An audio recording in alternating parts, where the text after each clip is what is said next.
entrepreneurs are focused on doing their numbers and keeping their books so that they can reach the bottom line of profit, right? Profit that they can that is then used to determine how much you owe in taxes, or it's used to say, okay, well, I'll give you the bank loan. Well, just so you guys know, the bank isn't simply looking at your bottom line, and they're not simply looking at your profit. They're looking at cash flow.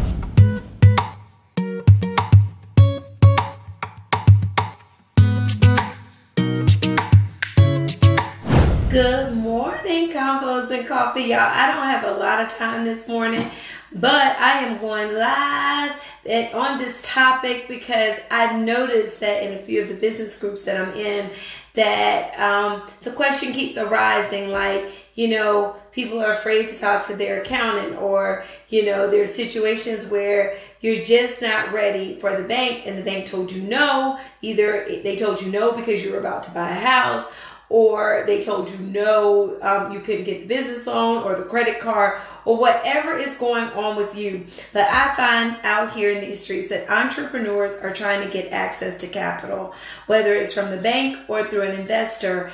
And, many of us, because I'm an entrepreneur too, are not quite ready for to play in that lane. So I wanted to give you guys a few examples or reasons why, or signs that, you're not ready yet, right? Or things that you need to do to get ready. One of the main things, because as you guys know, my background is, helping companies buy other companies, helping companies sell off less profitable divisions, or just sell divisions that they, no longer was a good fit for.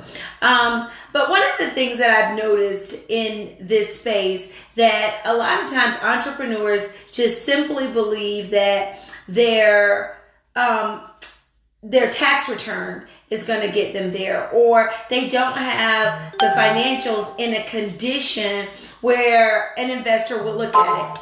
One of the main things that is looked at when someone's looking at a business is cash flow.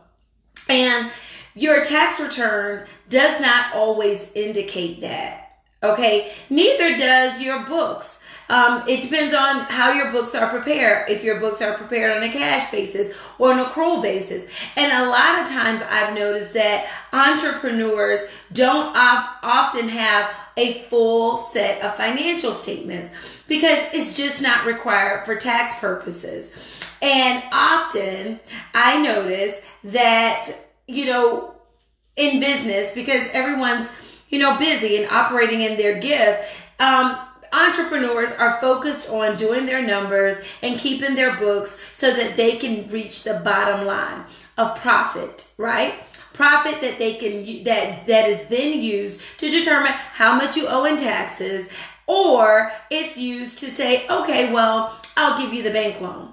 Well, just so you guys know, the bank isn't simply looking at your bottom line, and they're not simply looking at your profit.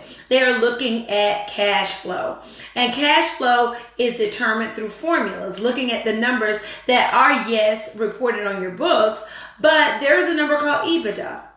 EBITDA is earnings before interest, taxes, depreciation, and amortization. That number is determined. Then we look at like the contracts and the obligations that your business is in to see if those are even a factor for you. But what happens is in small business entrepreneurship, oftentimes we just don't need to have a balance sheet to report our taxes, and the bank doesn't ask you for a balance sheet. But in order for you to be truly lendable at a higher level, and for investors to look at you and to be ready for investment opportunity, you must have a full set of financial statements. What's a full set of financial statements? You must have a balance sheet, an income statement, and a cash flow statement. Okay, that is for people. That is the main crux. Those are the total numbers of your business. You should also know what your customer mix is, right? That's why business plans are often requested when you're looking for financing or when you're trying to talk to an investor. Oftentimes, the SBA or the bank or the investment opportunity is saying, okay, can I take a look at your business plan? Because they want to see where you are with your historical numbers, like your tax return and your books, right? They want to see where you are, but they also want to see your mindset to see where your business is projected to be going. Because where you're going, right, the money is in the future that's going to pay for the debt. And the money is in the future that they're going to get the return on their investment. All right. So that's my little nuggets that I have for you guys this morning. And this live here, share it with your friends that you know are out there looking for financing, out there saying, hey, I want to get access to some of this capital out here. Oh yeah, I want to talk to an angel investor. Share this with them and make sure that you're starting with the basics, which is financial statements. Have those financial statements and make sure that you have them properly structured and not just kept on a regular old basis for tax purposes. All right, y'all. For those of you who don't know me, my name is Spicita Jackson. I am CEO and founder of X Financial Inc. We do business in the marketplace as TaxPlus365.com. We help small business owners avoid financial trouble so that they can pocket more profit and reinvest that profit back in your business so that you can reach the life of your dreams, which I hope includes unlimited success.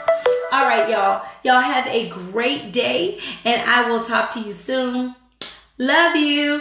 All right, if you want to work with us in this tax season, go to www.discovery.xfinancialcpa.com. We will be happy to work with you. If you want to share this live, once it comes out to replay with your friends that aren't in the group, have them go to my YouTube channel, which is Spicita Jackson, and they will be able to watch the replay of the video. All right, y'all, until next time, don't forget to move your profit in the right direction, and that's all.